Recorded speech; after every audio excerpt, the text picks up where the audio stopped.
Bună seara, doamnelor și domnilor! Vă mulțumim că sunteți alături de noi. Ascultați Radio AVFM, Vocea Europei. Jó estét, hölgyeim és uraim!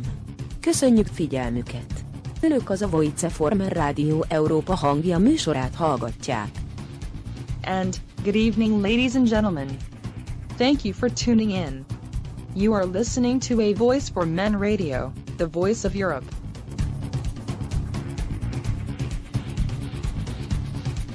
A Voice for Men is the flagship of the men's rights movement. And this show is probably the only one at this point addressing the issues concerning men and boys at a European level. If you ever thought that there's something wrong regarding the state's approach to men and their issues, this is the best place to start. This is the place where feminism gets to be called out on its lies and propaganda, and the state is invited to get out of people's lives. Please consider visiting avoiceformen.com and see how the truth in action sounds like. We are here and we don't plan on leaving anytime soon. And now, Lucian Valsen shall bring us on today's topic.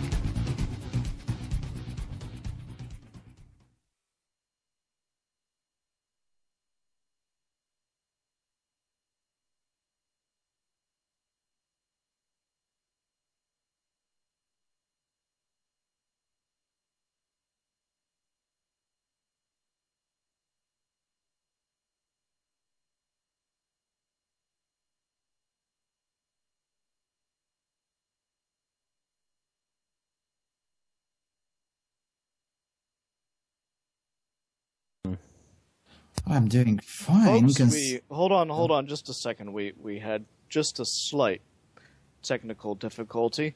Okay. We are good to go now, though. So, go ahead, Lucian. Can you guys now hear me? Hey, that's really interesting. Anyway, hi there, Jon. Hi. How are you doing? Still fine? Yeah, I'm still fine, just like I was 30 seconds ago. Just like I was in the last few hours after I have finally managed to make my newly custom-built computer to actually stay turned on without killing me with blue screens of death. And other than that, yeah, and this off-the-air break that we had for 2 weeks pretty much got the show crowded. We have to go full news. Yep. Never go full news. Yeah, well, I had to go. We have to go full news. How about on your end? What have you been doing for the last 2 weeks? Pretty much not much. Being sick and slowly recovering. Oh, that sucks. Yeah. Yeah. Okay, let's go full news. Go ahead, James. Put the jingle. You are listening to AVFM Radio, the Voice of Europe.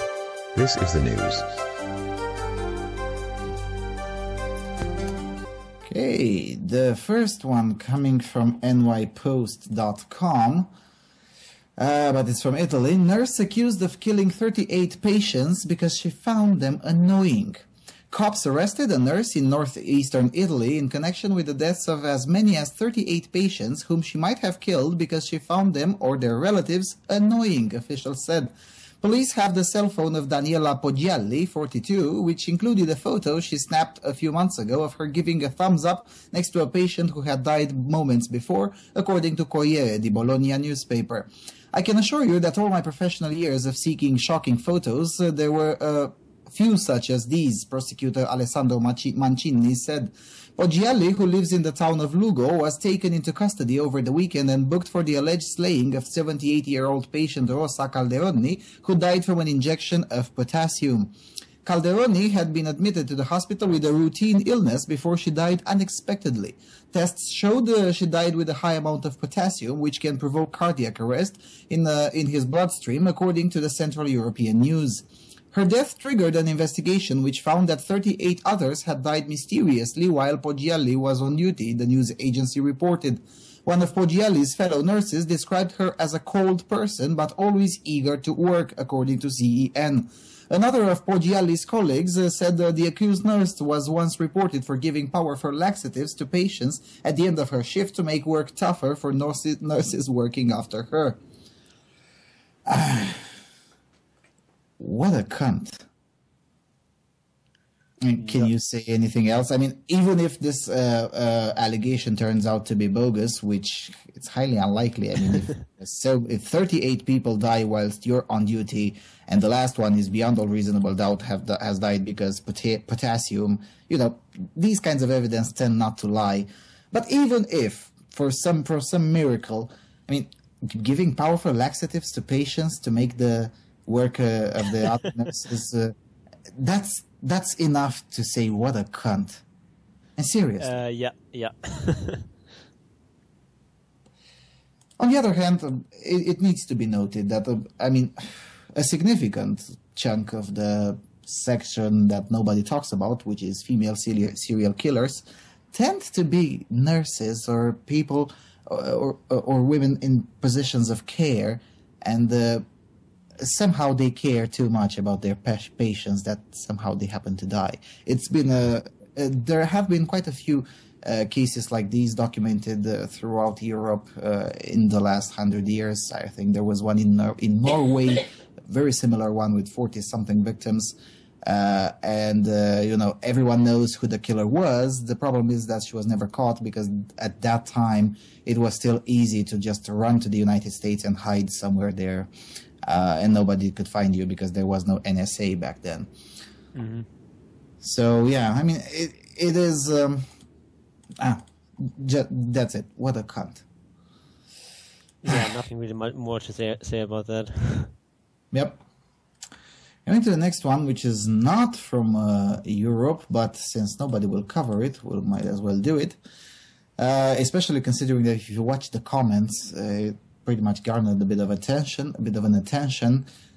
Costa Rican president to establish commission to study men's rights issues, advisor says. Casa Presidencial has promised a men's rights advocacy group that it will form a new interagency commission to study legal imbalances in domestic abuse, custody rights, and child support policy in Costa Rica. President Luis Guillermo Solís' administration on Monday related the news to members of the Foundation to Support Men, Fundia 4, I think, which last week marched from their offices in the northeastern San Jose suburb of Guadalupe to Solís' residence in Barrio Escalante, east of the capital. Fundia 4 director Miguel Herrera Cordoba said presidential advisor Luis Emilio Jimenez told him Solís had accepted the group's proposal for the commission's creation. A follow-up meeting was scheduled for October 14. A new era will soon begin for Ticos and Costa Rican society, Herrera told the Tico Times. We are extremely excited and we hope to finally achieve true gender equality. One of Fundia 4's primary complaints is the unbalanced treatment of men in the country's court system. Women who are victims of abuse are offered free consulting and health care. Abused men, meanwhile, get nothing, Herrera said. During last week's protests, members of the group noted that Costa Rica has adopted several laws to protect women and children from domestic violence and to ensure that men are held responsible for child support. But no legislation has been passed to protect men's rights, they said. We know that there are abusive men, but there are also abusive women, and that number is increasing, Herrera said last June during a protest outside the Supreme Court. About one in 5 domestic abuse victims in Costa Rica are men, according to the number of criminal complaints filed each year. In 2012, the judicial branch registered approximately 50,000 domestic violence complaints. Of those, 11,000 were filed by men. Costa Rica's laws are imbalanced, Herrera said. They provide preventive measures ordering men to leave their homes, even if the men are the ones being abused. Laws also call for imprisonment for failing to pay alimony. Approximately 300 men are in prison in Costa Rica for failing to pay child support or alimony, according to the foundation. Earlier this year, Fundia 4 sued the government at the San Jose-based Inter-American Court of Human Rights to push for reforms to alimony and child support laws. Alejandra Mora, executive president of the National Institute for Women, agreed that violence against men exists in Costa Rica, although, quote, to a lesser degree when compared to aggression against women, end of quote. Really? So somehow Costa Rica is some sort of a special snowflake where the worldwide trend of violence just doesn't apply? Because unless that's the case, Miss Mora is a bit... Nah, anyway. But other than that, I guess it's good news? Or is it not? Well, I do think it's good news. I just question how good it is. I don't think that it's going to be a new era for equal rights or anything like that. I think that is way too optimistic. But I do think it's a good thing, and you might even see some more balanced laws come out of that. Well, Herrera says a new era will soon begin. It doesn't say that this is the beginning right now. So yeah, but I doubt that a new era will begin soon. Mm-hmm. I mean, this might help a little bit, but I don't think that it's just magically going to fix all the problems. Yeah, but it's definitely a step in the right direction. Mm-hmm. And if this Inter-American Court of Human Rights works even remotely similar as the European Court of Human Rights, well, that might indeed bring far more changes than this new little commission. Because if the state of Costa Rica loses a case in there and is forced to change its laws, then that is a bigger step than the president agreeing to make a commission on men's rights. Again, presuming that this Inter-American Court of Human Rights works similarly as the ECHR here in Europe. The ECHR here in Europe forced, I think it was actually Germany who was forced to change its custody laws following a case at the ECHR. Yeah, it was Germany. So, yeah, I mean, if this court works in a similar manner, I trust that a bit more than the commission agreed upon by the president. But yeah, as you said, definitely a step in the right direction. Okay, next one. That's from me. It's from the FAZ, the Frankfurter Allgemeine Zeitung, and it's called Who Wants to Be Quotilda Anyway? The opposition against the women's quota is growing, both from the right and from the left. In the Frankfurter Allgemeinen Sonntagszeitung, the entrepreneur Nicola Leibinger-Kammüller, a long-term member of the CDU, sharply opposes the quota. Quote, who wants to be Quotilda anyway? The president of the machine-building company Trumpf, who is known to be a confidant of Chancellor Angela Merkel, asks mockingly. A woman's quota discriminated against women who managed to get to the top on their own merits, she argues. The chairpersons of the works councils of German industry are just as vehemently opposed to a fixed quota in supervisory boards. According to information obtained by the FAS, which is the Frankfurter Allgemeine Sonntagszeitung, the workers' representatives across all the DAX corporations are working on resolutions and letters to the government to avert the quota at the last minute. Daimler's deputy chairman of the supervisory board, Michael Brecht, has already protested publicly, and other chairpersons of works councils intend to follow his lead. The resistance doesn't just come from the IG Metall sphere of influence, and IG Metall is the largest labor union in Germany. Members of chemistry and construction unions are also rebelling against the fixed 30% quota for women on supervisory boards. Their argument, the quota hadn't been thought through and didn't reflect the proportion of female employees in the respective industries. So, this is a little bit of good news, but... Well, if they succeeded in stopping it, then it's a fantastic news. That would be the first time when an EU dictate wouldn't pass. At all. It's not an EU dictate, it's a law that Germany has adopted on its own, or that the current coalition between the Conservatives and the Social Democrats have agreed to. Yeah, but let me tell you something. If they hadn't, they would have been eventually forced to do it. Because that's the thing. Maybe eventually, but... Yeah, well, we've discussed a year ago that law in the EU that was discussed in the Libe committees and the FEM committee, and the rapporteur, who was a German, Silviana Koch-Merin, said, well, the name is too long, so we're going to just short it as women on boards. So that's where so that thing will eventually pass, considering that the new commission is let's say not meritocracy friendly, to be polite. So that thing will eventually pass, and it will eventually come down to have countries forced to adopt quotas. So Germany is just a bit further ahead than the rest of the EU nations. But if this thing gets blocked, that would send an extremely important signal to Brussels, because if Germany doesn't want it, as in strong opposition from as your article says, from multiple facets of the society, the labor unions and, the corporations, the entrepreneurs, everyone says it's stupid, then you can't just shove it down their throats that easy. You can, but it's not recommendable. The thing is, I'm not very optimistic that these protests are going to be effective. I mean... Why is that? Because the SPD, the Social Democrats, would completely lose face if this law is not implemented. I mean, they would just look so weak, and they're already very concerned with being the junior partner in this coalition. So I can't imagine that they would let this go.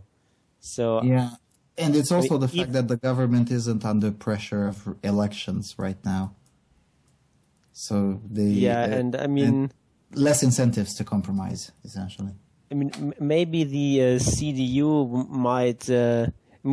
Within the CDU, there's a sort of significant resistance within the ranks against the quota. So maybe these people might sway more people in the CDU, but I don't think there's any way the CDU can actually oppose the quota without just risking the coalition itself. So I don't think it's going to happen. But so you're saying that the law is essentially a deal breaker for the coalition to continue to exist? I would believe so, yes, because I think it would be too. I mean, I think the Social Democrats would lose too much face if this didn't go through. So I think they will push it through, even though some labor unions are against it. And, yeah, but that can affect them long term, because if they lose the support from labor unions, who the hell is going to vote for SPD? Well, yeah, it is some labor unions, not all of them. So I mean, yeah, but still, I mean. As far as I know, for most Social Democrats, the labor unions are kind of the sacred cow. They said something, we'd better do as they say, because otherwise we're going to lose all the votes. But you're saying that the SPD is quite confident to lose some of that support just to keep its apparent integrity and force and whatnot. I mean, if you like in the article, it doesn't say anything about the labor unions being opposed to a quota. They're just opposed to this particular quota. That just says 30% regardless of anything else. So I don't know how strong the opposition really is. So I mean, I would love to be wrong on this, but I don't think that these protests will amount to anything. Well, I hope you're wrong. Seriously, I hope you're wrong, but again, you're probably right. If it's such a deal breaker for the coalition, the CDU won't risk that thing because, well, it's too much of a risk. And Germany, in general, can't afford political instability right now. It's a quite sad state of affairs, isn't it? Okay, let's go to the next one. Again, I hope you're wrong. Going to care2.com. It's always a pleasure to go back to care2.com. It actually refers to a clip that is, in theory, it's U.S. oriented. In practice, it applies everywhere on the planet, and it's equally stupid everywhere on the planet. Is this new ad campaign on equal pay creative or transphobic? The wage gap is a continuing issue. No, it's not. Not just for women, but also for their families and anyone who believes that people who work identical jobs and have identical experience should get paid the same regardless of blah, blah, blah. Raising awareness about this issue is a worthy goal, and the National Women's Law Center has spent tireless hours fighting against gender discrimination in the workforce, with the wage gap being just one facet of their activism. Why Sarah Silverman wants to be a dude reads on MSLSD's headline. Sarah Silverman, for one, has had enough. Famous for her edgy humor and her viral videos, the comedian is taking matters into her own hands in more ways than one. Watch the start of her new video above. Silverman is taking drastic measures to get people to understand how big of a deal the wage gap really is. These people on MSLSD don't even English. Anyway, that drastic measure, she says she's going to have surgery to become a man in a 3+ minute long video that is rife with penis jokes, saying goodbye to her breasts and yes, even an oldest profession job in there too. The wage gap is a major issue and one that affects women of color to an even greater extent. For transgender people, however, workplace discrimination is even more prevalent. No wonder trans advocates were ready to call out NWLC and those who supported the campaign as using transitioning as a punchline. Of course, I understand the campaign's video is supposed to be funny. The whole thing is done in a very tongue-in-cheek manner, and its star is a famous comedian. Yes, I understand this. Even so, trans people are constantly being used as the butt of jokes, and over time it starts to wear you down, explains writer, activist, and trans woman Park Molloy, whatever, over at Hello Giggles. It was wholly unnecessary to treat something very real, the wage gap, as being centered to one's genitals, or for that matter, suggesting that having a penis makes one a man, or that having a vagina makes one a woman, when really it's about how society views you, what's in your pants aside. End of quote. Transphobia in the name of feminism is still transphobia, she added, asking the campaign and the people supporting it to do better. Blah, blah, blah, blah, blah. The article goes even more. I've watched the clip. I tried really, really hard to watch the clip because last night my computer wasn't still fully functional, and the MSLSD clip just consumes a fuck ton of resources, and it was sent me into the blue screens of death. But still, I insisted and eventually watched the clip. And barring the fact that the whole premise of the clip is based on an insane idea, which is gender-based wage gap resulted from discrimination, it's just not true. The evidence doesn't support such a premise. Other than that, the clip is not funny, and that's it. It's not because it's transphobic or whatnot, it's just not funny. You know?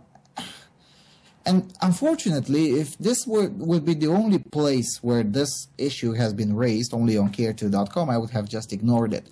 But then the whole, how do I put it, the politically correct media industrial complex picked up the bone on it, and there was the Huffington Post, the Slate, the Guardian, and a few others, all whining about whatever. Oh, this clip is transphobic. Now, I'll be honest, I am not sensitive at all to things such as transphobia. I just don't care. But if the so-called trans activists were indeed so sensitive to transphobic messages as they claim they are, maybe a good place to start would be the well-established feminists who get paid taxpayers' money to spew hatred of transgenders. Maybe that would be a better place to start than a privately made clip that doesn't actually harm anyone? Yeah. Or am I being too much of an extremist for asking this question? Yeah, also maybe if you're a really thin-skinned person and you're really easily offended, maybe watching comedy by Sarah Silverman is not a good idea. I mean, just a wild suggestion. Yeah, now that's extremist. That's basically a comedian who basically her whole MO is to offend people, to be as offensive as possible.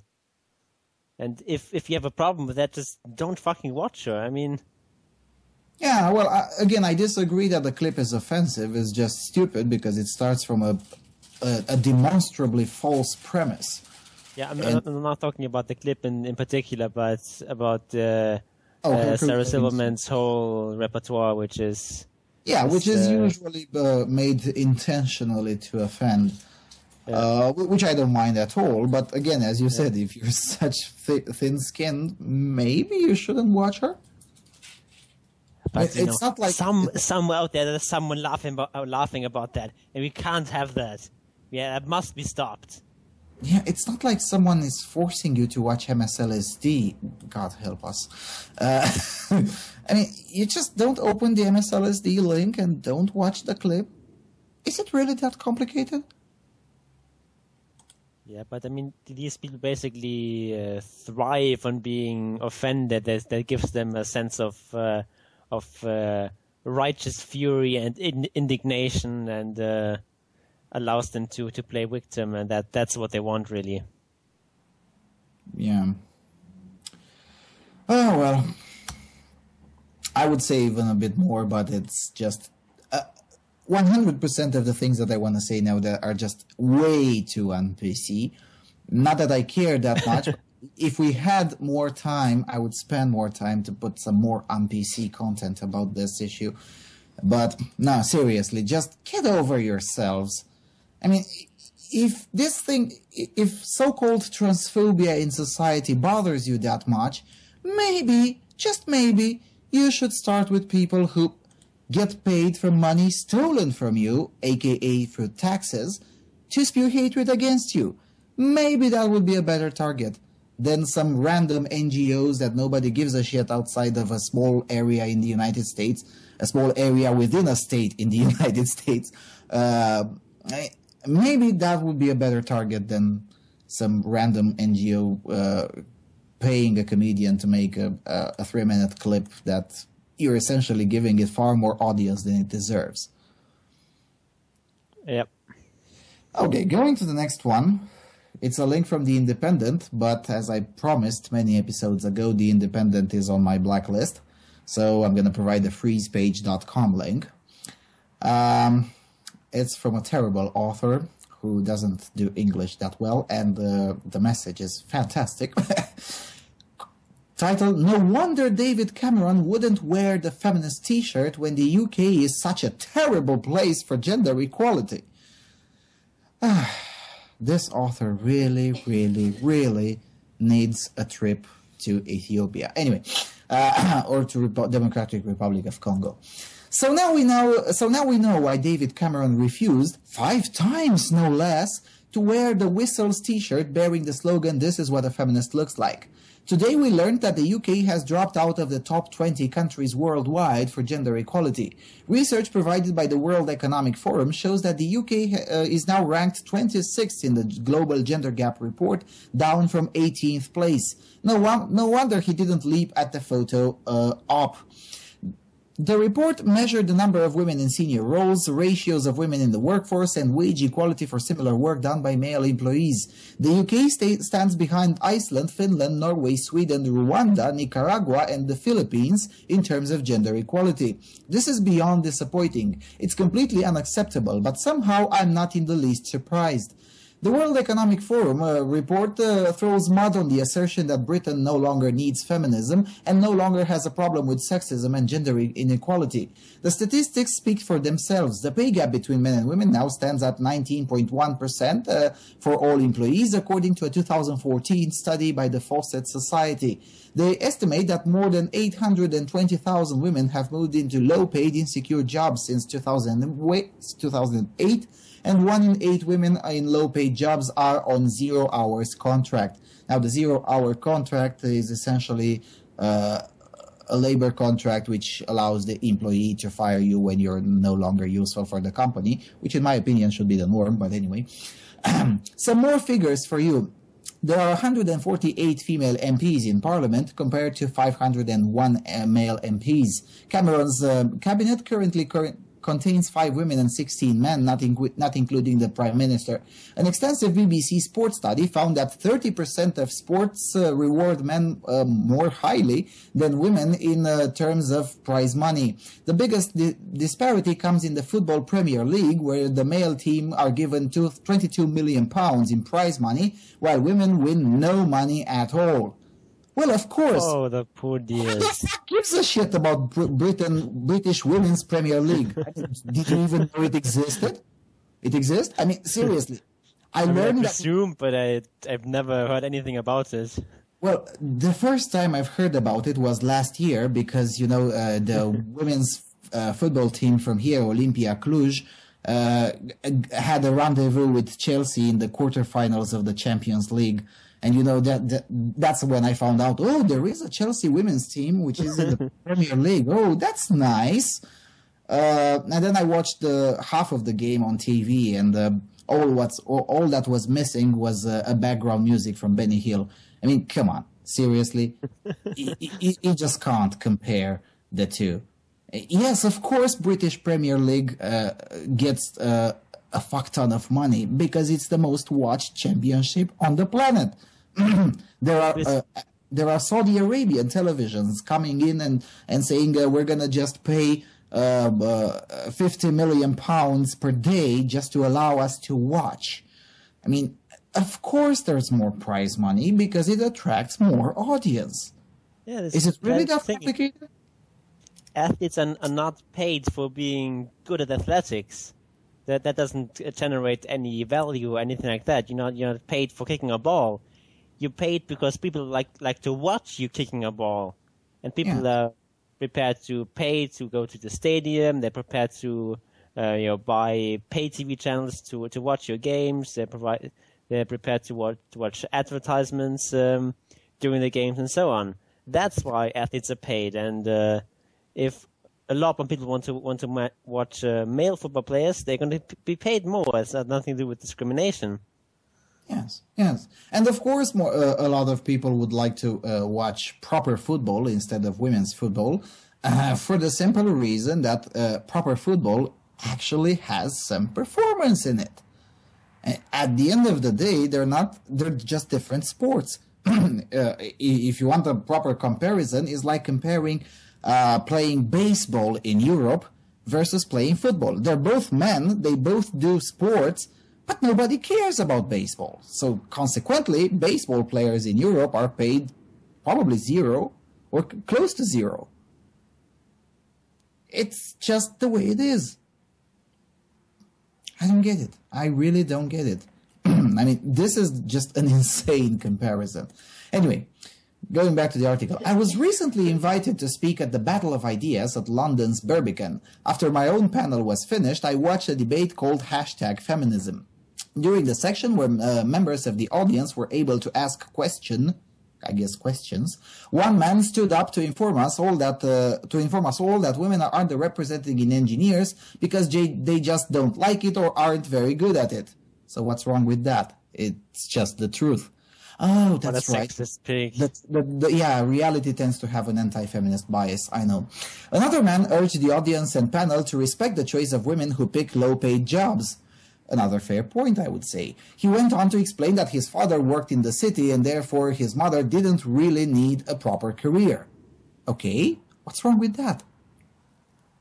These misinformed and highly sexist attitudes regarding women in the workplace give some indication of how deeply rooted the issue of gender inequality is in Britain. Well, if that is an indicator, then I guess the whole planet has an anti-feminist bias, which, by the way, is true. Anyway, it's sad to see that... Go ahead. So this is I think the biggest problem I have with the whole PC narrative. It's when someone comes along and challenges the PC status quo, they don't say something like this person said X and that is wrong because of these reasons. No, all they say is just this person said X. Can you believe it? Yeah. It's just it's just incredulity that it doesn't even deserve. Uh-oh.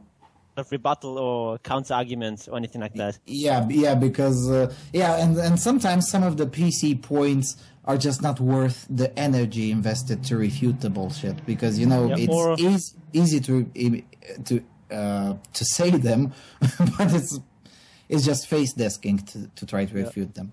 Or it's just a bunch of slurs like how racist, sexist, misogynist, whatever, transphobic, what have you. Yeah.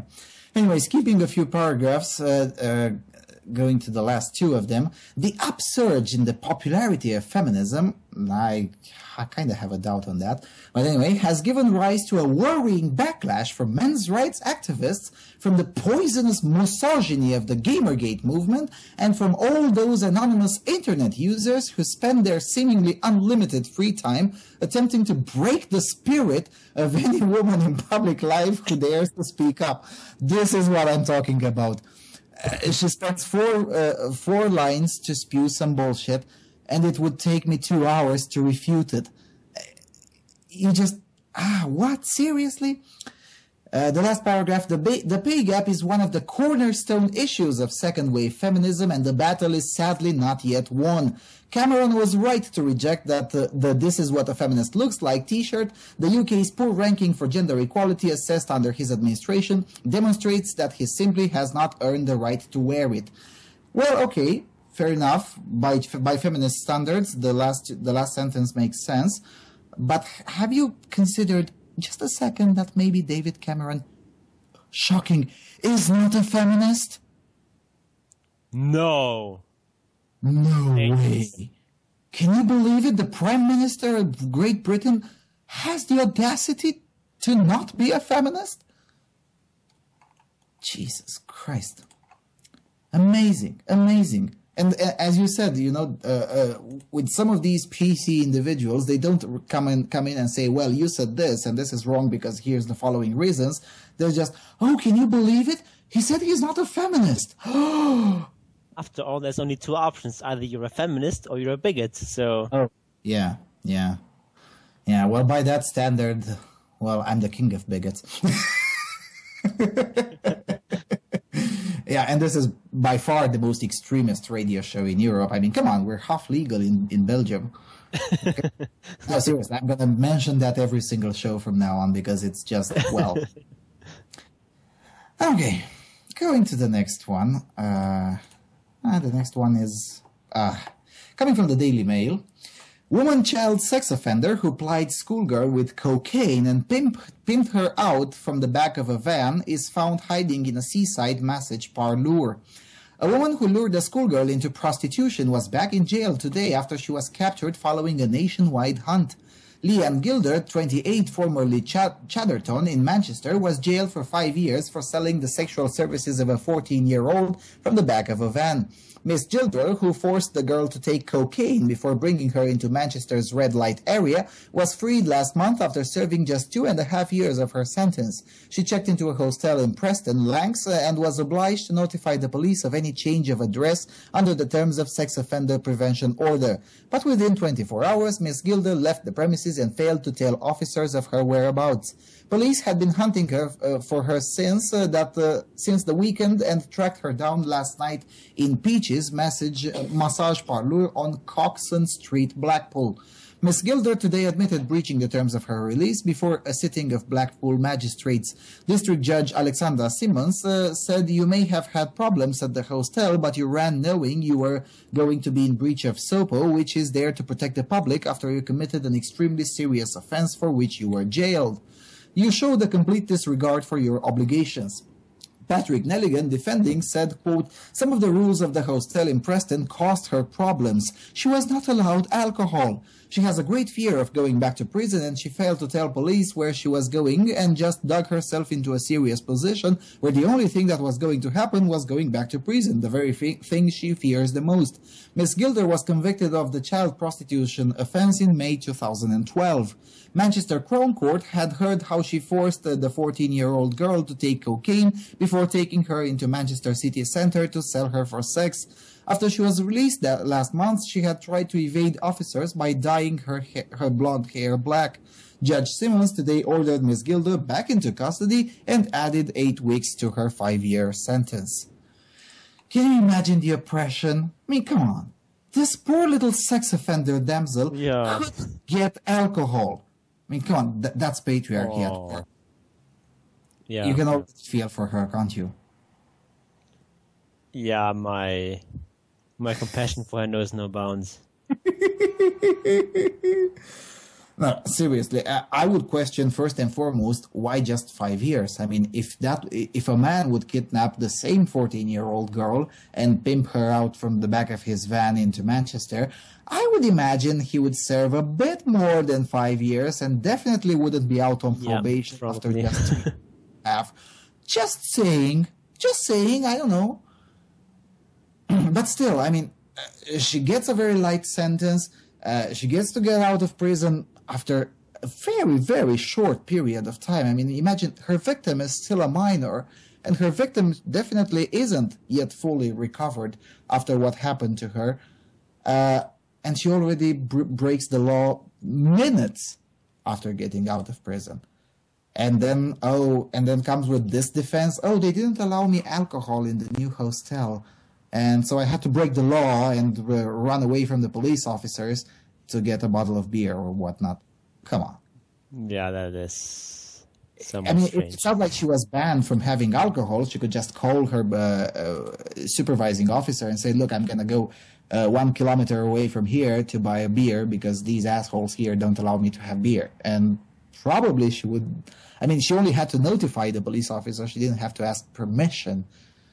So, yeah. If I were a judge, I would have added a bit more than just 8 weeks to that conviction. Just saying. Also from the special snowflakes of Europe, going to the next one, coming from blitzonline.rs, coming from the Republic of Serbia.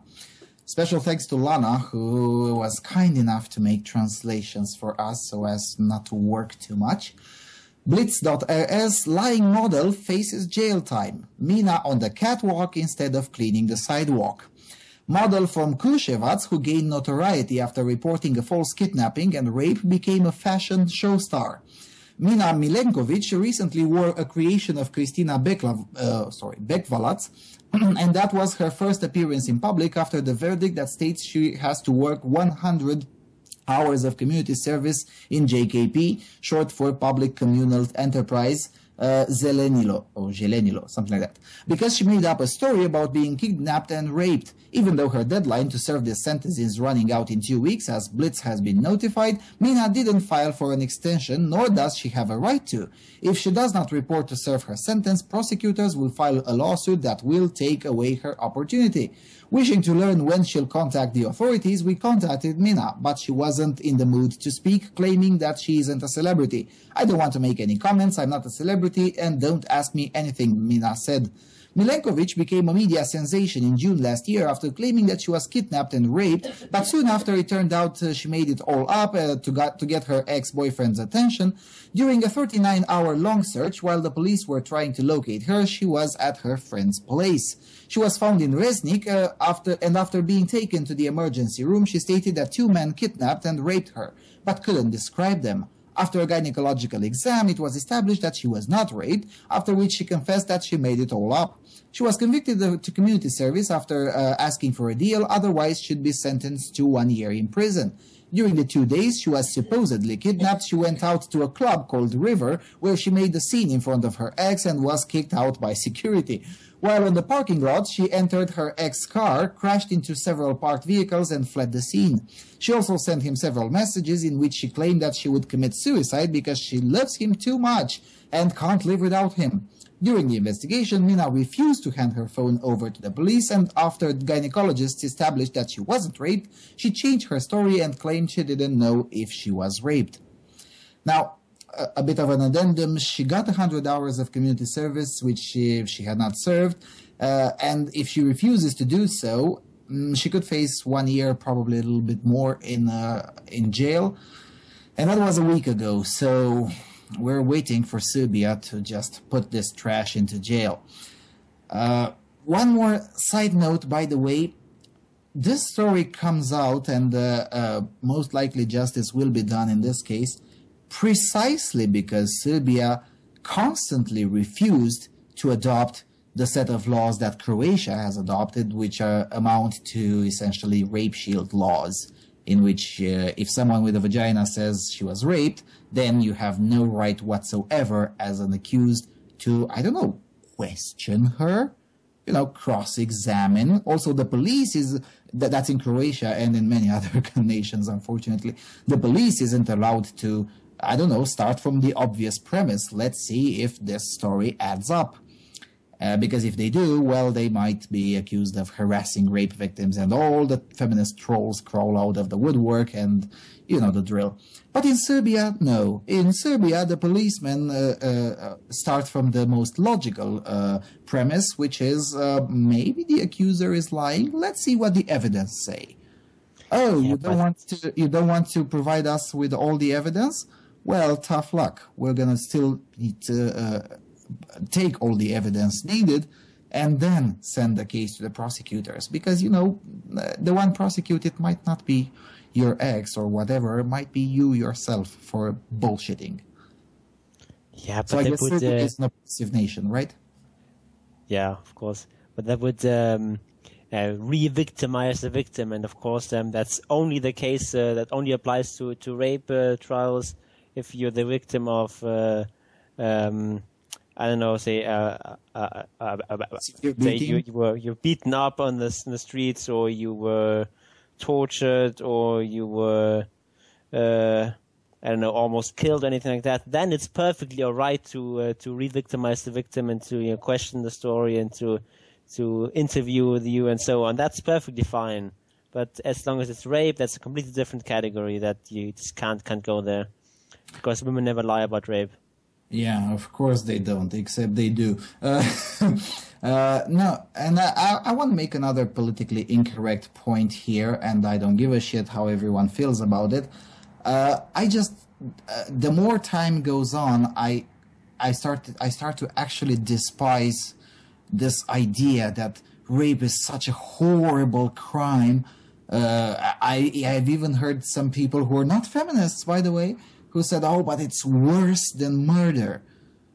I disagree. What a monstrous statement. Or some others say that, "Oh, only murder is worse than rape." No, absolutely not. Having a hand cut off from you, I think it's far worse than rape. Being put in a 4th-degree coma in a street beating for a year, I think it's far worse than rape. I could make an entire list of crimes or of bad things that can happen to a human being that are objectively worse than rape.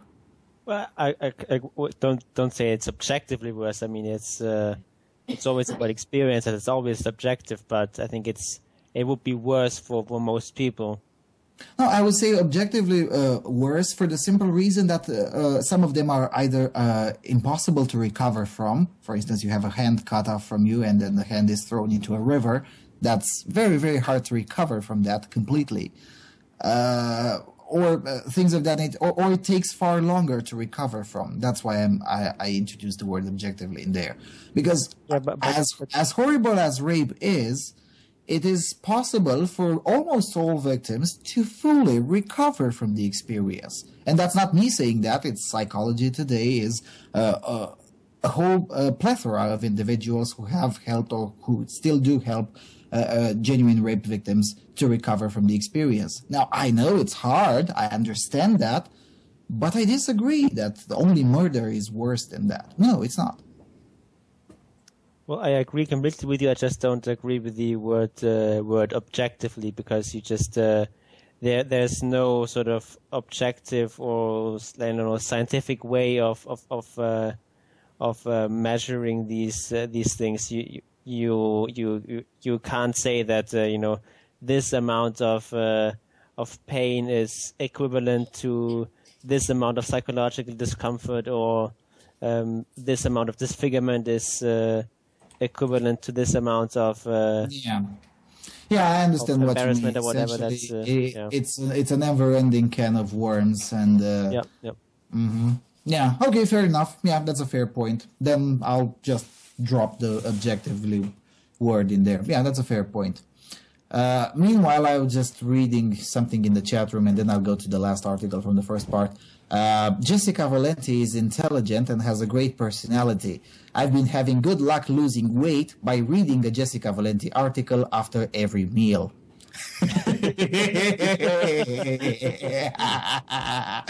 Good. I like that one in 4. Please put some more.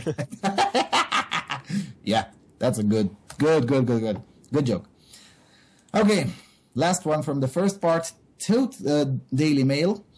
Totally perverted couple who got 15-year-old babysitter high on meow meow and forced him into having sex are jailed. I have to admit I have no idea what meow meow is. I guess it's a drug. Yeah, it is a drug, but I have no idea what its components are and what it does. I'm just curious what it does. Anyway, a totally perverted couple who got a 15-year-old boy high on a party drug meow meow before pressuring him into having sex have been jailed. Nicola Mason of Holyhead, North Wales, had sex with the boy whilst her partner, John Ford, watched getting some sort of perverted pleasure, a court heard. Now the 25-year-old mother of 2, a former chip shop worker, has been jailed for 3 years, while Ford, 47, will spend 4.5 years behind bars. The boy was offered drugs to loosen his inhibitions, and Mason performed the sex act, then full sex on second occasion a few weeks later, Chairman Ford Crown Court heard. Judge Rice Rowlands said the victims had been 15 in the summer of last year. You both took advantage of him for your own quite depraved sexual desires, he said. He said Ford encouraged what happened, and they no doubt thought it was funny as they were using the victim. Ford had taunted the boy that he must be gay if he was not interested in Mason. Ford watched as they had sex, getting some sort of perverted pleasure, the court heard. Judge Rowlands added, the two of you took advantage of the victim on 2 occasions. The prosecution had alleged that the couple liked to involve others in their sex lives. Ford was alleged to have encouraged other men to have sex with his partner, who he met when she was 18. They denied being swingers. Ford had pleaded not guilty to incited sexual activity, and she denied sexual activity with a child. But the judge, who described their behavior as totally perverted, told them a jury saw through your lies. He also criticized Mason for becoming pregnant again with the case hanging over her, saying, your behavior in seeking to expand your family shows at best precious little judgment on your part. Prosecuted counsel Miles Wilson outlined statements from the victim in which he stated that he felt horrible after he thought about what happened. It was his first sexual experience and something he will never forget. Mr. Wilson said the teen had been worried that he could be the father of one of Mason's 2 children. That's a legit worry. He's struggling to come to terms with it, the barrister said. Andrew Green, a barrister for Ford, said he had been trying to run a taxi business. Simon Rogers, defending Mason, said he was of previous good character and due to give birth in February. Mr. Rogers said an immediate custodial sentence of any length is going to have a profound effect upon her and her life. Well, that's the point of a custodial sentence. The couple, both from Holyhead, must now register as sex offenders indefinitely, and the sex offences prevention order was made. Now, first question. According to this article, this woman, whose name is Nicola Mason, so Nicola Mason fucks a 15-year-old boy, and her male partner named... Where the fuck is his name? John Ford. Yes, Mr. Ford. And John Ford is watching as his girlfriend and the 15-year-old boy are fucking next door, you know. He gets to serve 4 years and a half in prison without actually doing anything. And she statutorily rapes a boy, and she gets to serve a year less. Can anyone please explain me what the logic is? At first I thought that maybe she pleaded guilty and he didn't, but according to this article, no, they both pleaded not guilty. So, can anyone please explain to me what the logic is in this sentencing? It's very simple. So, John Ford, he has a penis, Nicola Mason has a vagina, therefore her sentence is less. Very simple logic. Yeah. This case reminds me of an even more horrible case that took place roughly 10 years here, also in the Constanța County, of course. That most of them take place there. I have no idea. Maybe it's something in the air in that county. But anyway, a mother was raping her 6-year-old boy, and she was filming it. And the authorities just assumed that her husband was aware of it because she was filming it with his video camera. Now, maybe that's true, maybe that's not. I still don't know that. But what I do know is that at least 2 of those videos were filmed when he was not in the same country as the rapist. Yet somehow the mother got 10 years in jail, and she will serve 10 years. So, I guess she's due to get out this year, or maybe next year. Anyway, she did got 10 years in jail, but he also got 10 years in jail, but he's probably out right now. He got the right to get out after 4. But still, they got an equal sentence, despite the fact that there was more than reasonable doubt that he either wasn't aware at all of the whole affair, or he was, but not all of them were his fault. So yeah, it's like he's just responsible for everything his wife does. And there was absolutely no evidence, and the child also confirmed there was no evidence that he ever did something wrong physically to the child himself. No, it was all his mother. And it's the same case in here, only with a slightly older victim and only 2 instances instead of like 20, as was in that case. But it's the same thing. The male accomplice didn't do anything physically to the victim. Now, I'm not saying he shouldn't be in jail. Of course he should. But he didn't do anything physically to the victim. She did. And she gets to get out faster because, judging from the previous article that we had in this first hour, she got 3 years and a half. She'll probably be out in 2. So, I mean, this kind of logic just beats me. And it happens in almost every single country of Europe. So it's not something that, it's the British judiciary has a problem. No. Probably we all have a problem with our judiciary systems. That would be at best. Amazing. Again, I just don't understand how this sentencing occurs. And it says here that none of them have any previous convictions. So there's just no reason, no legal sound reason for a difference in sentencing. Other than what you said, he has opinions, she doesn't. And also, I guess she got a discount because she was pregnant, even though the judge said, well, you shouldn't have gotten pregnant because this case was pending over you. I don't know. Yeah. Total insanity. Now, I don't agree with this whole assertion. Oh, totally perverted. No. I've read and heard and seen far worse than that. But it's total insanity on the behalf of the judiciary, how they treated this case. Yep. Okay. Well, with that being said, let's take a short music break, and then we're going to continue to go full news. For the music break, some heavy metal from Bucharest, a song from 2002. Name of the band Tulpa, the name of the song Nu mai sunt îngeri, There Are No More Angels. So Tulpa, Nu mai sunt îngeri.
și trăiam în gândul meu.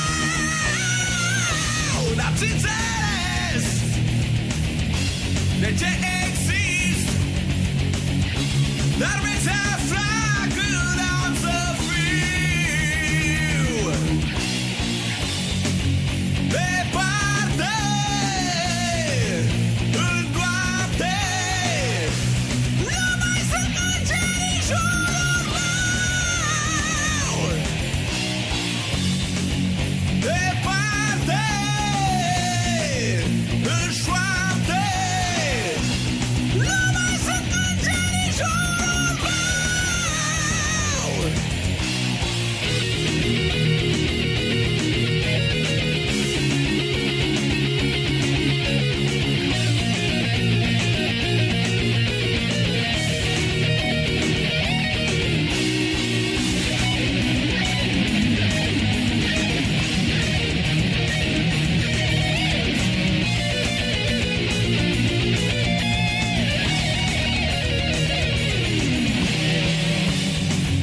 Departe în noapte. Nu mai sunt îngeri în jurul meu. Departe în șoapte. Nu mai sunt îngeri în jurul meu.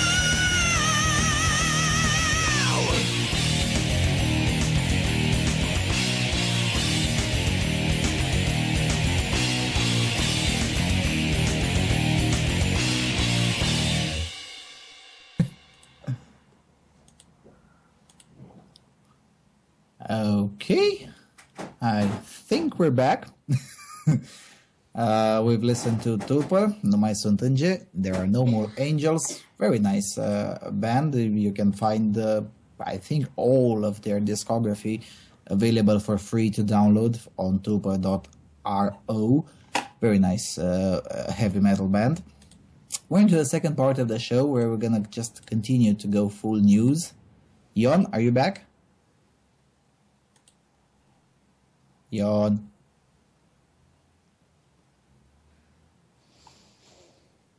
Jon, you there?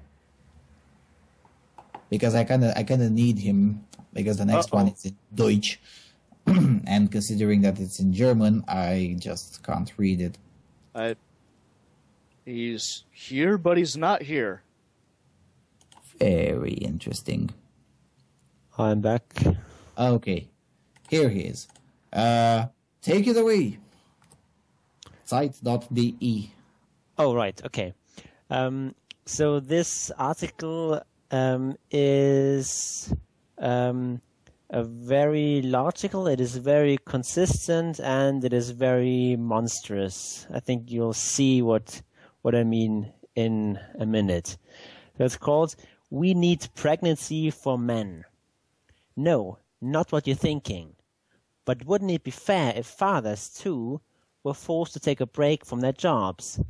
This way, men and women would be the same risk for employers. I have nothing against social freezing. But what are women freezing there, along with their eggs?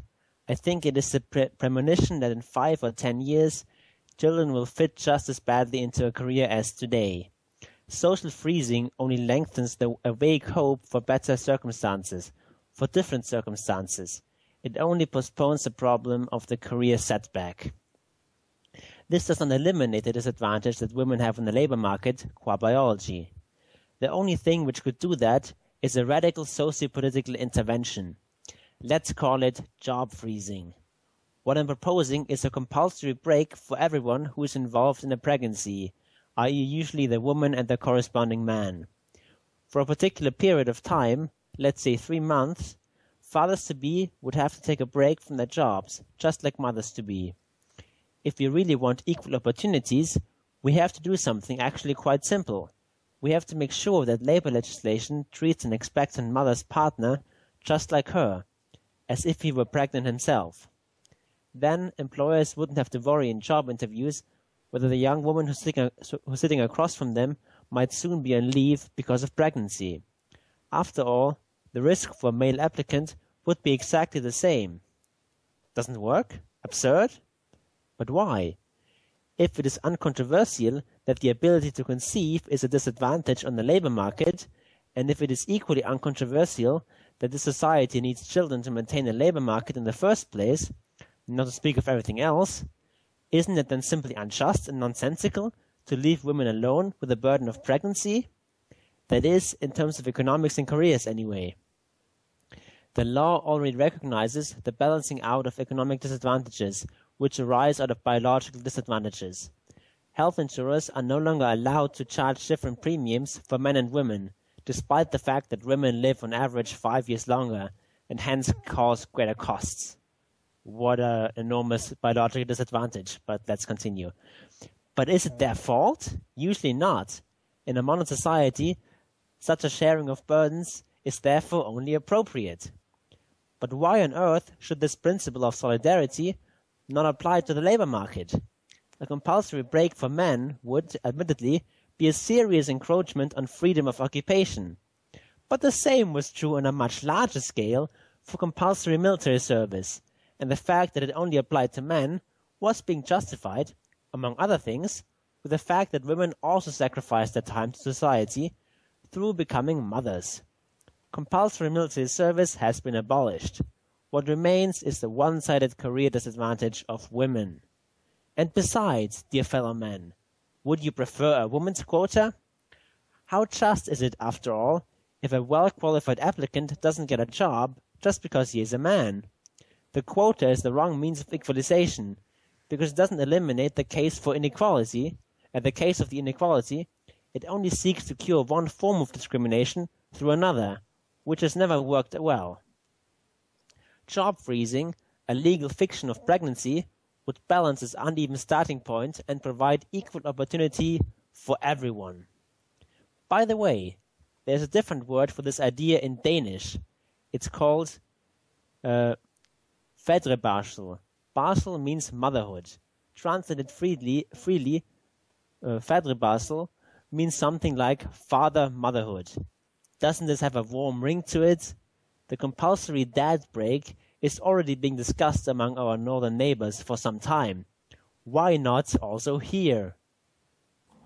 Well, the compulsory cutting hands of thieves is discussed amongst our eastern neighbors in Iran and the recently formed Islamic State, so why not here?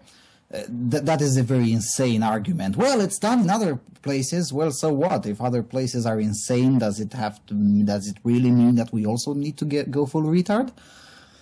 Go ahead. I think the arguments he makes are very logical and sensible. It's just that his central premise is completely insane, and this is basically Full Macintosh. Sorry. This is basically egalitarianism consistently applied. The idea that everyone needs to be equal, everything needs to be equalized, you need to have equal opportunity for everyone. By force. This is the logical result, and it doesn't matter that forcing men to take a break will only hurt men without helping women. That doesn't matter because everything will be equal, and so there will be no problem. And this is basically the egalitarian mindset consistently applied, and this is why I wince every time an MRA supporter describes himself as a gender egalitarian or something like that. Mm-hmm. Yes. This is what egalitarianism looks like. Yes, that's why I never call myself that way, at least not in serious manner. Yes, you're totally correct on that. I would just have some, technical questions. Most obvious one, who is the father? I mean, you're just gonna do it the old-fashioned way. You're gonna assume that the husband is the father. What if he's not? And under current statuses, let's say this thing is implemented tomorrow.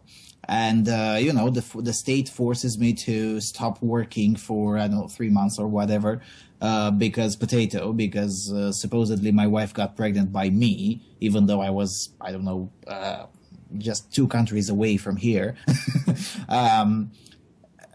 How I can just sue the state and definitely win under the current precedents, even though it might take me 10 years, but that's a different story. What about paternity fraud? Paternity fraud has been with us as a human species since forever. And it's not just a few cases. There's just quite a lot of them. How is this supposed proposal would apply in there? And that would be just the first question, just to put it mildly. I don't think that in his righteousness, in his righteous indignation, the author has considered sort of details like that. It's not detail. There are some studies made in several European nations which show a prevalence of roughly 1 in 4 kids. 25%, 27%. Yeah, but obviously, it depends on the social strata as well. So we don't have a clear number, but we know there are quite a lot of them. But that is among people who actually get things tested. So that's not a random sample. Yeah, it's not a random sample. Yes, and there was also an unwitting test in Britain where a set of schools, like 20 or 30 schools, asked their kids to do their blood types, and their parents' blood types to find out how things are transmitted, and they accidentally discovered that. And on average, at least one child in every classroom had a different real father than the one written on the birth certificate. That was just pure accident. But it was a legit study because that was definitely a random sample. But anyway, whether it's 1 in 25, whether it's 1 in 3, 1 in whatever, it doesn't really matter. There's just a lot of them. And applied to Germany, 80 million people, there might be quite a lot of them. And paying reparations to each and one of them could be quite expensive. And again, it's the taxpayers who are going to lose from that. Why reparations? Because if you're going to force you as a state to not to work and essentially not to make any income, any bigger income, because you're a stupid egalitarianism, and then it turns out that you forced me for nothing because I didn't really have a child, well, you're at fault for that. You're at fault not because the child is not mine, but you're at fault for forcing me to stay at home. Okay. So in that case, the state should and will pay reparations. Again, assuming that this shit would ever come to fruition. Now, as for Denmark, I have strong doubts that will ever occur in Denmark. However, if the Swedes get a note of that, well, they did similar stuff in the past. So, or the French, by the way, the French, they just essentially changed their tax code to punish women who dare to stay at home. So I could see that happening in France. To be honest, I could see such proposal being enacted in France. Definitely, it will not work because people will try to avoid it, but I could see it being implemented. Yeah, what really strikes me about this is this whole zero-sum thinking about the economy that's going on here. They say then employers wouldn't have to worry in job interviews whether the young woman who's sitting across from them might soon be on leave because of pregnancy. Well, yes, they would, because there's still going to be maternal leave. It's still going to cost them just as much. Yes, it's just the difference is just that they will also have to worry about this with young men. Yes, and it's also the difference. Yeah, and it's also the little aspect of modern capitalist reality. These capitalist oppressors that rule over us have made it possible to work from home. and even made it possible to work abroad without leaving your own country. So, and it's already being applied in various, especially in the bigger companies, but now more and more smaller companies are also adopting it. You know, an employee can't come to work for 3 weeks or 3 months or whatnot. Well, maybe half of that work could be done from home. Admittedly, it's not possible in every single enterprise, but it is beginning to be possible, far more than it was 20 years ago. Yep. So even if you do force the parents to take that 3-month leave or whatever, they could still work from home. What is the state going to do? Track my internet connection to make sure I don't make money out of my own home? Yeah, basically this means that you just like if this proposal were implemented, then you just at least you have to take a break from your job. I mean, supposedly you could still do some sort of side project on the internet or something. I don't think they would be able to monitor that. Or I'll tell you what I would do if that thing would be implemented. I would just work without a contract. I would just work on the black market. I did that in the past, and I will keep on doing it every single time it suits my needs. And I don't give a shit what the state believes about that. Period. And I'm pretty sure that if such things would be implemented into more Western European nations who are not that accustomed to work by simply cutting a deal with the employer, you know what, let's just give the state a middle finger and let's just split the tax money amongst us and, you know, things like that. That's not an often occurrence. It happens more often in Italy and sometimes in southern France, but that would be pretty much the very few places in Western Europe where it happens. In Eastern Europe, it's quite common, and I'm glad it is. That's why I like Eastern Europe. But if such thing would be implemented, it would become just a bit more common in Western Europe as well. Because I'm pretty sure there would be quite a few men out there who would say, fuck this shit, it's just stupid. I'm just going to work illegally for 3 months. Yeah. Period. And but of course you have to, there's some jobs that just don't really work nearly as well in the black market economy. Yeah. Like admittedly, bigger depends corporations and so on, they can't do that.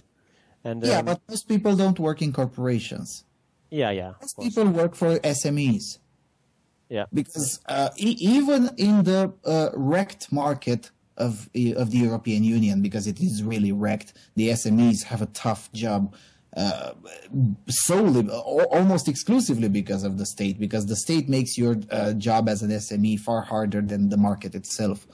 But even in our very fucked up economic arrangement that we have under the EU, still most people work for small and medium enterprises. Admittedly, it all depends on the enterprise. It doesn't work with every single job, but it works with a significant chunk of them. And okay, go ahead. And the thing is that if you can't work in the black market, if you're forced to, like if you want to or you have to work, on the books, then even just not having any children will not let you escape this legislation, because employers don't know that you're not going to have children, and there's no way you can prove that to them. They're not even allowed to ask you. Well, they're not allowed to ask you, but then again, you can have an off-the-books deal and say, hey, look, I just had a vasectomy, so... Yeah, I mean, you can do that, but normally they're not going to know, and they will just discount your wages accordingly, because you're factoring in the expected loss from paternity leave. And they have to do that, because otherwise they're just not making a profit on you. Yeah, they would become uncompetitive, of course, yes. And everyone will do that, and people already do that for women. Yeah, and as one in four says, it will essentially disincentivize parenthood as well, leading to an aging population, which already happens in Europe, by the way, leading to more strain on social safety nets, which nobody wants to abolish, even though they should. So yeah, everyone loses off of such an arrangement. Yeah, literally everyone. Yeah, literally everyone, yeah. And that's literally being used in a correct form, yeah. It's literally correct. Yep. Okay, going to the next one also from you. Okay. Med schools. Gender just scoring of admissions exam constitutional. So this is from derstandard.at, an Austrian source. The gender just scoring of the admissions exam for the med school in Vienna in the academic year 2012-13 hasn't been unconstitutional. This is the ruling which the Constitutional Court gave when it rejected a complaint made by a male student. With this method of scoring, women were able to gain admission despite having worse test scores than men. Since the so-called aptitude test for the study of medicine, Eignungstest für das Medizinstudium, or EMS for short, in 2006, women have scored lower than men in every single year. In reaction to this, the university decided, on the one hand, to score the 2012-13 tests in a gender-just way. This means that members of the sex which has done worse on average, i.e. women, need a lower number of points to reach a given test score and a given rank. As a result, some men were rejected despite having an equal or even greater number of points than some women. On the other hand, the university decided to develop a completely new test, which was only completed in the subsequent year. The latter circumstance was apparently a contributing factor to the Constitutional Court not nullifying the gender-specific scoring. In its elaborations, the court declares that, quote, special reasons have to be present for a differentiation based on sex to not be regarded as discrimination, end quote. Such a justification could especially arise from the corresponding regulation which contains measures for advancing the actual substantial equality of women and men, quote, especially through the elimination of actually existing inequalities, end quote. These measures themselves had to be not unsuitable or require unnecessary or disproportionate means for their realization. These requirements were met in this case, the Constitutional Court decided. The EMS results in the year 2006 through 2011 had always shown a systemic difference between the results of men and women. According to studies, this might be connected to the preceding secondary education and the different strategies of men and women for solving problems in exams. Because information measures and optimizations of the procedure for test taking hadn't led to a reduction of the difference and the new admissions exam hadn't been ready, the use of gender-just scoring, quote, as a temporary measure, limited in advance, has proved to be a proportionate measure in the sense of Article 7, Paragraph 2, to avert a further structural discrimination of women in the application of the EMS. Structural. Anyway. The ruling doesn't affect the new admissions exam, which is in place since the academic year of 2013-14. In it, too, women score worse than men, but the difference is no longer as large. Here, the university refrains from gender-just scoring. Well, I would say just stay away from the doctors who graduated from the promotions between 2006-2011, the female ones, that is. No, I'm serious. It was only applied in 1 year, this... the 2013-2014, that was? Oh, no, 2012 and 13. 2012 and 13. Well, that promotion, the female ones from that promotion, just stay the fuck away from them. And no, I'm serious with this. I'm not even joking. I mean, essentially, they got a different exam if they got different requirements. And that by different, I mean lower. I mean, yeah, but I don't think we should exaggerate this, because it's just an entrance exam. It's just an exam. Better safe than sorry. Whether Better you're allowed to sorry. study medicine and. It's the doctor. It's not a plumber. It's the doctor. I would just love that my doctor earned her shit or his shit throughout. Actually, this may be unpopular, but I actually think that plumbers are more important for your health than doctors. Yes, I agree. Yes, but at the end of the day, I can do some of the plumbing myself. I can't, however, perform surgery on myself. I mean, I could on some levels, but I would rather not. So, yeah, I agree that in general a plumber is more important for one's health than the doctor. Yes, that's true. But strictly from a personal perspective, the doctor is a bit more important because the plumbing I can do it myself. And no, I would rather that the doctor who stands in front of me has earned her shit or his shit and did not get such what gender just scoring. What the? Seriously? So basically, what this means is that they so they want to admit a certain percentage, or basically a certain percentile of people from both men and women. So the top X scoring men and the top X scoring women are admitted, regardless of how big the difference is between men and women. Even if it's 50% difference? I mean, I don't know. It could be possible. It happened in here, right here in Cluj-Napoca. It happened once in a very top specialized department of the medical school, where the top rated female barely got in, and the top rated male was, I don't know, the first, and was like 47% difference. So, I mean, that just the level is too damn high. And why is Austria going so full Sweden?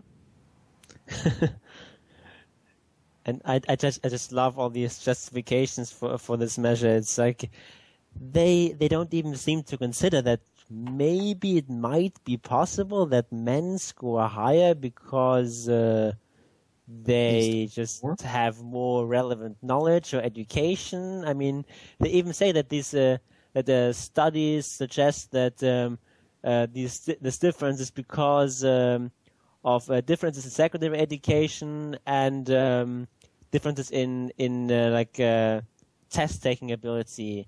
I mean, these sorts of things are kind of important. Like, I would want my doctor to have a good education, and I would want him to perform well under pressure, like in a test taking situation. So, yeah. But you just know for certain that if the result of the test had been the other way around, that women were doing better in this test, no one would have thought of doing this gender just scoring. Yeah, of course. You can bet on that. Yeah, you can just look. I don't know if Austria has something like that. We do. There is a special state exam to become it's called social assistant here. In English, I think it's social worker. And the exam is quite dubious. I mean, I wouldn't be able to pass it, not even in 3 lives. But there are a fuck ton of women who pass it. I don't know if Austria has a similar structure, but if it does, I'm pretty sure that nobody would consider gender just scoring on such there are, thing. of course, a lot of areas in the education system where boys and men do worse than girls and women, but there no one complains about things being being no one complains about systemic inequalities and so on. No, just women did better. Structural, don't systemic. Don't use systemics. Use structural, because it's the marquee word, the progressive marquee word for this. When we can't explain it, we just say it's structural. Okay, 28. I'm gonna try to put the Norwegian one at the end of the show if I can. I just have to put this. Short background story. This Sunday we have presidential elections in Romania, and there are 12, 13 candidates, something like that. And 2 of them are women, and one of them is overtly non-feminist, and the other one is really a non-feminist, but uses some social justice warrior talking points because she's too stupid to make her own. That would be the politically incorrect assessment. So obviously the feminists in here are very pissed off of this reality. So the most communist, the most far left platform that exists in the Romanian languages, called Critic Attack, hosts a piece written by Tudorina Mihai. Tudorina Mihai is the first feminist of the new generation that I encountered when I started making non-feminist points very loud in public. She's a particular kind of special snowflake. We're going to just talk about her a bit more some other time. Anyway, going to the article, it's quite long. I'm going to try to read it entirely because it's just too good. Macovei-Udrea și reprezentarea femeilor în alegerile prezidențiale 2014. Macovei-Udrea and the representation of women in the presidential elections of 2014. The two women are Monica Macovei and Elena Udrea. Not any woman can represent politically all women. This is the reason why the simple presence of two women in the league of the candidates for this presidential elections doesn't need to be assumed as an obligation to automatically support one of them just because they're women and against the other candidates. Okay. The presence of the two female candidates in these elections is a positive thing if we take it as a signal that the male monopoly over the political power is starting to weaken in the direction of a more equitable political representation of the two sexes. From here, however, and until a political agenda truly favorable to the emancipation of women in Romania is a long way to go. Yes, and hopefully you'll never get to see it. We'll see that the two candidates, Udrea and Macovei, have campaign elements that are problematic in this regard, whilst the male candidates are continuing to ignore the female electorate. Well, I disagree. Anyway. Macovei about the rights of unborn children and and making abortion common, I guess. I don't know how to translate banalizare. Anyway, in her political 10 commandments, Monica Macovei says at her 10th point the following, quote, including yet unborn children, that they must be protected. I am against making abortion quite common, although I do consider that the state must not intervene other than educative. I don't believe in prohibitions, end of quote. We recognize in this expression the formulas used by religious fundamentalists who as well talk about unborn children's rights and the making of abortion common in their campaign, in which they say that abortion is a sin and a murder. The religious fundamentalists, just like Macovei, are quite weary to demand expressly the banning of abortion in a country where most of the population still remembers the pro-natalist policy of the Ceausescu regime. This point in her political program has connection with the presence in her staff of Adrian Papahaj, who is a pro-lifer. It also has connection with her this MEP's belonging to the EPP, essentially, which is, according to Dorina Mihai, the most conservative political group in the European Parliament. That's so wrong. When it comes to reproductive rights, the EPP has opposed in 2013 the Estrela report, which was, in longer words, the report regarding the health and the reproductive sexual rights, I think, which had in its text, amongst other things, the recognition of the fundamental right of women to decide whether they want or not to keep a pregnancy, and eliminate the right of the gynecologist to invoke conscious reasons to refuse offering abortion services. Asked why she voted against the Estrela report, Macovei said during the campaign for the European elections that she could not be in agreement with the elimination of the conscience objection of the of the doctors and medical staff who refused to conduct abortions. If we're looking at other aspects regarding her political platform, there are some other dubious positions that she's taking that makes her political positioning on the spectrum quite difficult to assess. For instance, when it comes to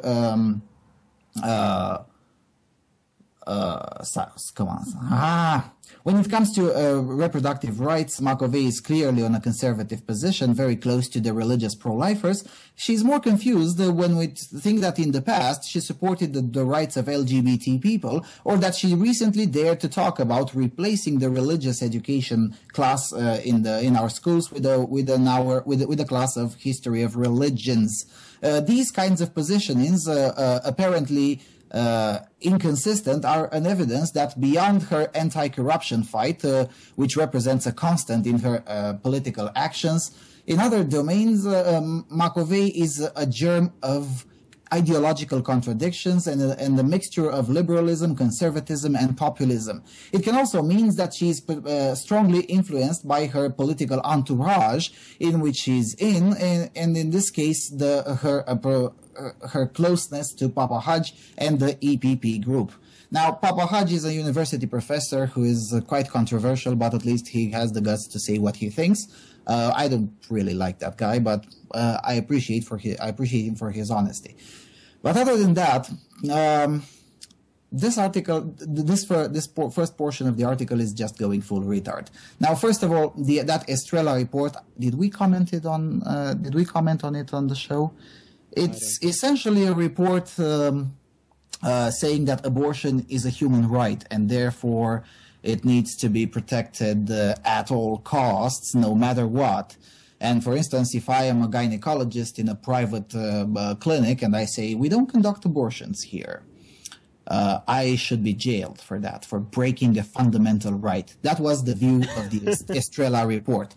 And Monica Macovei said, this is fucking stupid. And whilst she was an MEP for the European Popular Party, or what, EPP, whilst she was an MEP there, she voted against it. Also, let's not remember that it's called Estrela report, coming from a woman named Estrela, coming from the Portuguese Communist Party. So that pretty much tells you what the worldview of the report is. She voted against Estrela. Well, every single sane person should have voted against that. And thankfully it failed in the European Parliament. Second of all, she didn't support the rights of LGBT people. She supported the abolition of the 200th article in the Criminal Code. Now, background story, 200th article was an article passed by the communists in the 60s, and which lasted until 96, 97, something like that, which essentially said that any person who is not straight should serve up to 10 years in jail, probably more. Because that's why I still don't get it why most of the LGBT support groups are leftist, considering that there's nobody in the 20th century Europe that persecuted non-straight people more than the communists. But anyway, and she supported the view that, we shouldn't be having this article in our criminal code because it's stupid. And that's what her position was. She didn't have the position of let's have rainbow colors everywhere and let's ban the color purple because it offends gay people. So there is a difference between supporting the rights of non-straight people and in Macovei's view, and the rights of gays of non-straight people in the view of the feminists. Okay, third. Go ahead. I guess for this feminist, this being opposed to stupidity, just as long as it's stupidity from opposing camps, then that's inconsistency. I mean, you just have to support all the stupid things that your side of the political spectrum likes to do, no matter how stupid they are. Mm-hmm. It's like, I mean, at least as far as the article goes here. This politician sounds quite reasonable. It seems like she is picking positions not based on ideological alignment, but just based on sound pragmatic reasons. And I mean, she's being attacked for that. I mean, that's insane. Yes. And the third thing, this point of contention with abortion. I mean, wanting to have fewer abortion by means of persuasion is not, I'm sorry, but it's not even remotely close to the drumbeat of the religious fundamentalists. I mean, the religious fundamentalists we all know what their position is. I mean, I don't have to tell you the particularities of the Orthodox Christians in here. They essentially have the same position as you see in the US, as you see pretty much everywhere. Yeah, the religious fundamentalists hate abortion for religious reasons, which are obviously quite debatable and attackable, but it's not the purpose of this show to do that. No, what she says is that, the state should, if the state is to be involved at all, it should be involved in ways to educate the public to have fewer abortion. But I don't believe in prohibition. That position sounds pretty straightforward to me.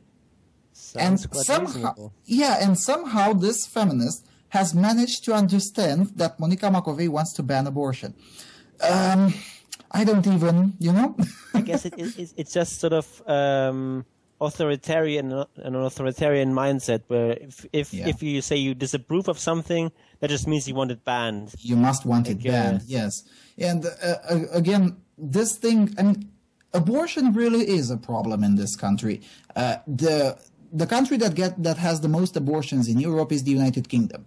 The second one is Romania, given the fact that we have like 3 times less population. So there really is a problem.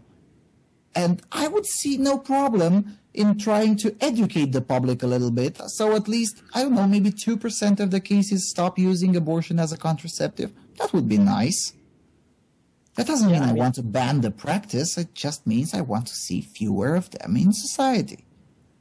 By means of persuasion. I personally, I'm generally pro-choice. I think abortion should be legal and so on. But I also think that abortion is generally a bad thing. It's at best it's the lesser evil. You are still killing a potential human being or at least sort of a growing human being, and I think you should not do that unless you have really good reasons for doing it. Mm-hmm. And I don't think that makes me a religious fundamentalist or anything like that. Yeah. And I also believe that if you go to a doctor and the doctor says, no, I refuse to do this, I think the doctor should have the whole rights on the fucking planet to do so. Because just like I refuse to do business with certain people because I don't like their face, well, the doctor is entitled to the same rights. The doctor should be allowed, especially doctors in private clinics, should be allowed to say that we're not going to do business with you. Oh, you want an abortion? Well, tough luck. Try the next one. It's especially when it comes to a controversial issue like that, where there are genuine moral qualms that a lot of people have, and yes. I think they're forcing a doctor to do something that he finds immoral. I think is just wrong. Yes. Okay, let's read the rest of the article. Are Romanians misogynists? This feminist asks. Of course they are. This question of whether Romanians are misogynists or not, of which both Udea and Macovei have tried in different occasions to answer throughout the electoral campaign, may seem a common question. No, it's not. The answer to the question is obvious if we report to various polls and studies made in this regard, of which it comes out that the patriarchal mentality is deeply rooted in the minds of the majority of the population. Well, pretty much sounds like that independent article that we read in the first hour, right? Romania has the lowest index of equality of opportunity between men and women in the European Union. No, it doesn't do even Slovenia, but anyway, according to the data centralized by the European Institute of Gender Equality. I have no idea this institute existed. The inequalities between men and women start from the private space, where the man is the head of the households and the woman does the heavy household duties and takes care of the children, the elderly, and the ill. There's basically no partnership between husbands in most families in Romania. Women spending on average twice as much hours on the household, according to the data provided by the National Institute of Statistics on 2013. Yeah, I know that study. It has a little bit of a problem. It didn't include 60% of the country.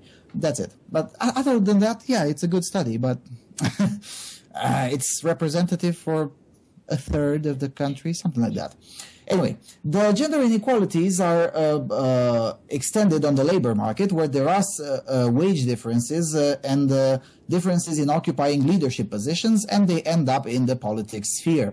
A poll made by InScope Research at the beginning of September 2014 says that over a third of Romanians, 38%, do not consider a woman should occupy the position of president of the country. In February 2014, another poll of InScope Research showed that Romanians showed that if Romanians were to choose between a man and a woman to lead the country, 88.1% would prefer a man. Now, I didn't check the second poll that she's citing, but I did check the first one, and I found an obvious problem with it, which just happens to be made by a research institute which is connected to deeply corrupted individuals on one hand, and also connected to an overtly communist organization. So forgive me if I don't trust that particular poll. I mean, I don't know, did they poll amongst each other and answered? I just don't trust that research. But even if that were true, let's say that their number is true. It says here 88.1% of the people would prefer a man to lead the country. Well, that means that, I don't know, a significant chunk of women would prefer the same thing. Maybe it has something to do also with the ladies in politics who turned out to be almost always worse than men. I mean, remember, we're talking about a country where up until recently, Elena Ceausescu's desire was the law. Now, whether that's true or not, this is the majority perception. So, but then again, I'm expecting Tudorina Mihai to know facts. Anyway, going further, it is, in other words, an act of courage for a woman to run for presidentials in a country like this, and she needs to rely on exceptional qualities and extreme political support in order to succeed. It's not impossible, but it's more difficult for a woman to get into an electoral competition at such level and win. The two candidates, Macovei and Udrea, have treated differently the gender discrimination issue. Macovei tried to deny its effects and even said she is offended that the idea of being a woman constitutes a disadvantage, whilst Udrea tried to use the problem to mask her defects and counteract her opponents. And this is where I wanted to get in. Macovei stated before the electoral campaign, quote, "I believe it is offensive to me as a person and unfounded to say that Romanians are mostly misogynists. I don't believe that Romanians are misogynists. There are female presidents. There have been female prime ministers and presidents who won the elections without belonging to a party, i.e. independents. The world has changed." Macovei, however, did not deny that it was hard for her to get into politics. At one term that I served as a Ministry of Justice, there was a period when I was the only woman in the government run by men and run by a male prime minister. And however, I still resisted to the pressures, and at some moments they were yelling at me to sign papers that I considered to be illegal or illegitimate. And I didn't sign them. And with all these men who didn't want a national directorate against corruption and a national authority of integrity and other ways to counteract the corruption within the system, I still did all those things with all those men who were against me. I still did them, didn't I? So cut the bullshit. Well, that's what she said. So I guess, well, anyway, going further to the article. In exchange, Elena Udrea tried to address, right at the beginning of her campaign, a message exclusively to women in which to underline the significance of which her presence in the election has. I address myself to women. 10 years I have fought against all the prejudices. I ask those who believe that there should be no discrimination to help me take this step. I'm taking this step for all the women in this country. And then she goes on to criticize Elena Udrea because, well, she doesn't live up to her feminist expectations, and that's for a simple reason. She's not a feminist. Okay, the article is even longer. I'm going to stop here. And we're going to comment on it after the music break. Music break, rock band from Sweden, Joachim Ramstedt's band, contributing editor for AVFM Sverige, Tequila Sunrise, Born to be Free.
what I need to do.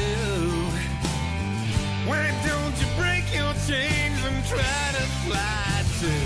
'Cause we're born to be free.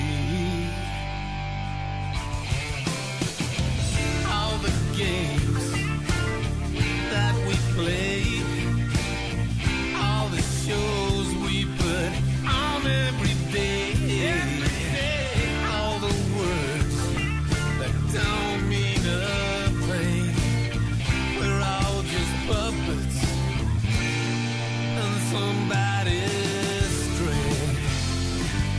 Yeah.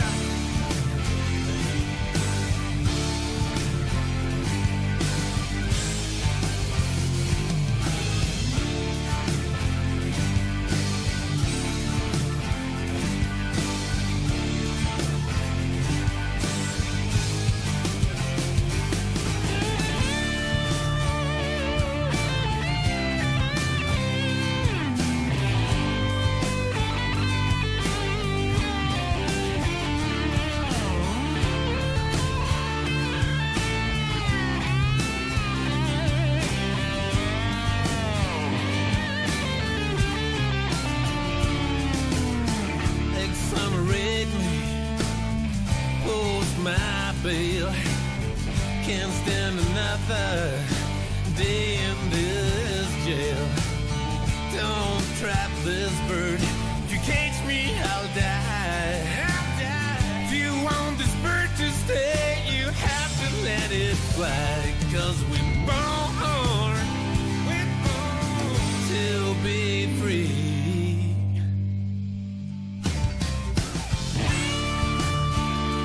Yeah, we're born to be free.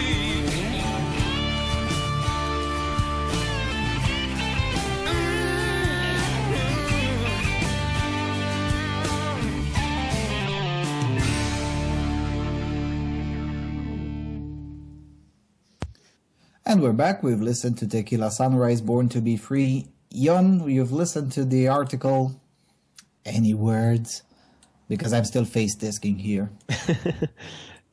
Yeah, I mean, this is the thing that these kinds of attacks, they don't care about the facts. They don't care if these things are refuted over and over again. It will just be repeated again and again until just people start believing it. If you repeat a lie long enough, it will become the truth. Yep, Adolf Hitler. Yeah. I mean, seriously? And what I don't like about these local feminists from here is that they're using some of the legit problems to paint a far more darker picture than things really are. I mean, yeah, of course, there are cases like the ones she presented there. There are women who spend a fuck ton more time in the household because, but it's not because there is no real partnership. It's because of various other reasons, such as the fact that, for instance, in the northeastern part of the country, the villages didn't evolve with the rest of the country. So, it's just 30 years before. If you want to go back in time, you just go into Botoshan County and you'll see how things used to be 50 years ago. But that's a developmental problem. It's not a problem of patriarchy and whatnot. And yeah, it is a legit problem, but this way of approaching it essentially makes the solving it impossible. Because if everyone approaches it from the wrong angle, how the hell are you going to solve it? I don't think they want to solve it, to be honest. Yeah, fair enough. I don't think either. I mean, if they solve those problems, then who needs them anymore? And they need to start inventing bullshit excuses for feminism, like rape culture and so on. Oh, there is that bullshit with rape culture used in here as well. The problem that feminists have is that virtually nobody in the mainstream media believes there is such thing. And, there really is systemic opposition to that concept in here. So consequently, they're using maybe it structural opposition.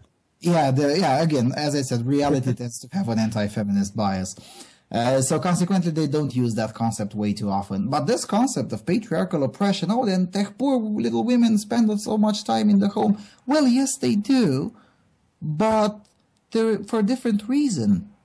And I'm not saying there are no families organized by the model that she describes. Oh, yes, they are. Oh, yes, they are. But are they the majority? No. Are they even a third? Highly doubtful. They might be 5%, probably 10%, but 10% is not really that bad when you look at the facts. When you just read Tudor Mihai, it seems like, oh my God, there's a huge problem in there. Go ahead. Do you know if there are any studies in Romania on sort of how much work do men and women in total do using housework and sort of wage work together? Together, I don't think they are, but I think I could compile one, essentially do a meta-analysis, because they are separate. There is for the household and for the wage, there are quite a lot of them, but separate. And then nobody thought to combine them, because that's the thing when you transform universities from grant-oriented to completely state-funded. There is no incentive for the intelligentsia to actually conduct some real work. That's my point of contention with most of the academics in here when I say that I automatically disrespect anyone who says he's an academic, because they don't produce they are paid to produce ideas. Well, they don't. And I always tell them, well, do you like when you go to websites in English and you find statistics on the USA for virtually everything, including the amount of time people spend poking their noses and things of that nature? Well, that's the result of incentives. You have a market incentive to actually start studying shit and produce papers.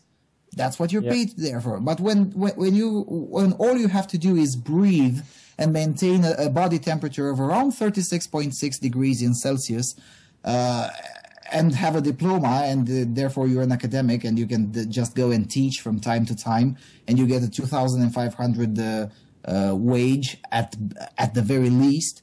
Well, there's not really too much incentive to do even more, because 2,500 euros is quite enough to live a decent life in here. Yeah. I mean, studies like that have been done in Germany and a number of other European countries. And generally what they find is that in total, men and women work pretty much exactly the same if you add up both. And but still, I mean, feminists still keep repeating this stuff about women, having working much more on this sort of having to work on the job and having more work at home and so on. If you actually add things up, it's about equal. Yeah, Glenn Poole, there's really no reason to complain. Cited a study like that and said that even in the so-called unequal countries, they essentially overall work the same. They just have different arrangements and they split it unequally. Yeah, but there's nothing wrong with that. There's nothing wrong with that. Of course, individuals are different. Okay, the wall of death is coming, so we're we're running out of time. Too bad we got one link who got off. We'll put it in the next week's news section. I guess next show will be on November 7th. And other than that, final message, Jon? Take the red pill. Take the red pill. Goodbye, everyone.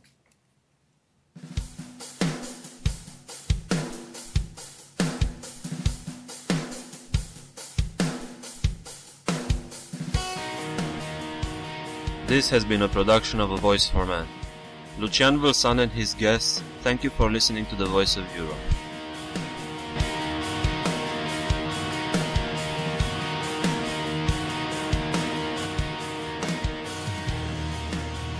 A Voice for Men radio is not corporate media and everything runs on donations. So please consider visiting avoiceformen.com and make a donation.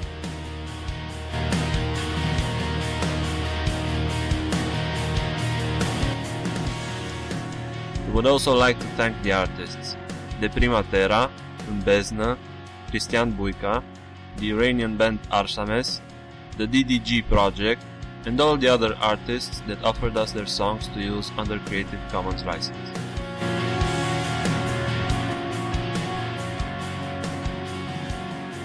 Special thanks go to www.pacdv.com/sounds for putting the sounds of the jingles at our disposal.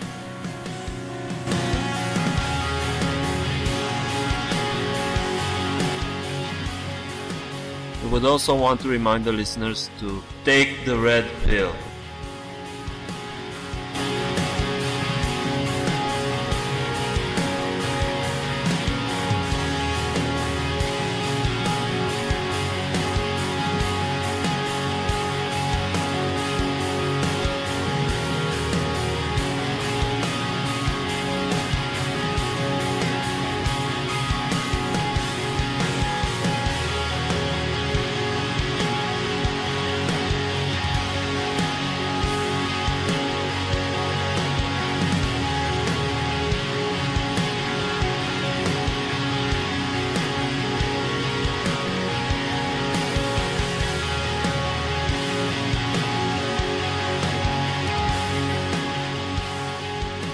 Thank you for listening to us and have a great evening.